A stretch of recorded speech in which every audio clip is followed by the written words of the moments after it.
Jerome, we've got a mutual friend who we hope to have on the program next week, Peter Schweizer, and his new book, Blood Money. What are you hearing about the book? The executives at HarperCollins for 48 hours didn't actually believe their own eyes. The book was selling so fast. I mean, you know that you're creating something that is really touching a nerve when, you know, people who I assume have dedicated most of their professional lives selling books don't even believe that a political nonfiction writer, and Peter Schweizer, is selling as many books as fast as he is. But he is what Mark Levin, Peter Schweizer is what Mark Levin says. I mean, he's the most important investigative journalist on the planet. And I think I've said this before because I left GAI. Coincidentally, I mean, when I left in 2016, man, they've really been on a heater. But working on Clinton Cash and seeing, you know, award-winning New York Times best-selling reporters sort of putting their professional lives, you know, on the line, reporting how the Clinton family, Hillary and Bill Clinton, used their foundation to sell out America, enrich themselves.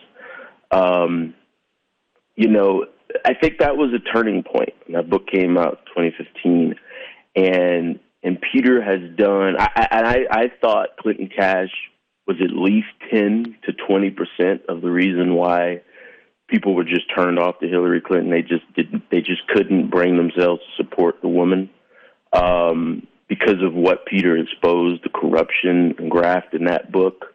And he's done it. It's bipartisan. And going after China, which you know, I'm not opposed to at least a discussion about turning Beijing into a parking lot for, you know, the many grotesque atrocities that they commit on a daily basis, you know, the COVID pandemic notwithstanding. I think Blood Money is Peter and the fine people over at GAI's best work.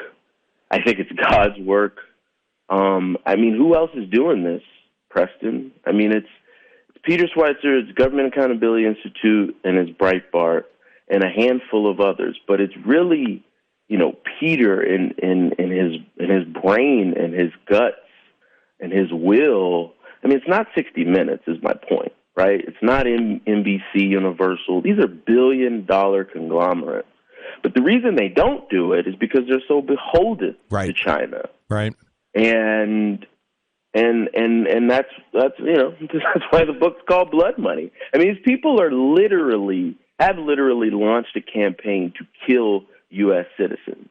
And if I say that, the first thing that people probably think about is, you know, a Black Plague level pandemic being unleashed from China. No. These people have war gamed a plan, a concerted, well-funded effort to pump poison into our communities, and it is happening. They spread propaganda. I mean, the aforementioned Hillary Clinton blaming her loss on Putin when her husband was in Moscow giving, you know, 45-minute speeches for $500,000 to Russian bankers. I mean, it's just awful. It takes the eye off of the big bad demon, which is China. But anyway, it's incredible. It's like Michelle Obama, Preston, and then Peter Schweizer in book sales. I mean, hang on a second. Peter Schweizer hopefully will be with us next week. The book is Blood Money: Why the Powerful Turn a Blind Eye While China Kills Americans.